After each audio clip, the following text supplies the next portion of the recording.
So I'm getting some hate online for buying foreclosure houses. So, oh, you're a terrible person. You're profiting off of people's misfortunes. And, you know, for some reason, this is my fault. Society is set up in such a way that if you agree to do something and then you fail to do that thing, there are repercussions.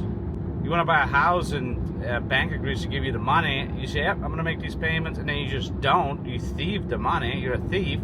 And now nothing should happen. You just keep the house and everybody lives happily ever after.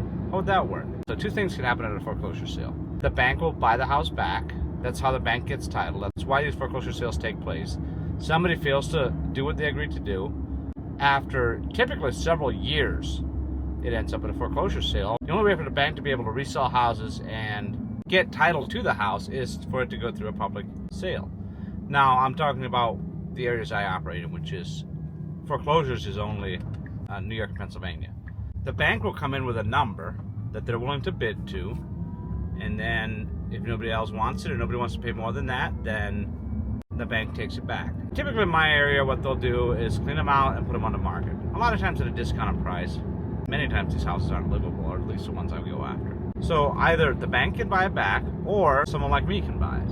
And people are upset. It's like, yeah, sure, it would be much better if the bank bought it, you know. And I do a number of different things. I will rent some of them. I do flip some. What I prefer to do is to owner finance houses to people who can't get a loan through a bank. So we have a lot of people who, for whatever reason, can't get a loan through a bank. They may have bad credit, or, you know, there's all kinds of reasons why a bank is not willing to finance a person. A lot of tradespeople maybe are self-employed, or whatever the case may be, and I'm able to finance them. They have a down payment and make monthly payments, just like a bank. We'll go up to a 30-year note. It gives people who otherwise would never have an opportunity for home ownership an opportunity for home ownership. And then you have people who say housing is a human right, and I agree with that. I actually agree with that. Now, I don't think it is your right to buy whatever house you want and then agree, say, hey, I will do this thing. I will pay you back for this house, and it's just not. And I get it. Misfortune happens. I get it. Bad things happen, and I've bought houses from people who simply could not afford to keep them. Their income was not high enough to sustain home ownership. Some people, not everybody should own a house.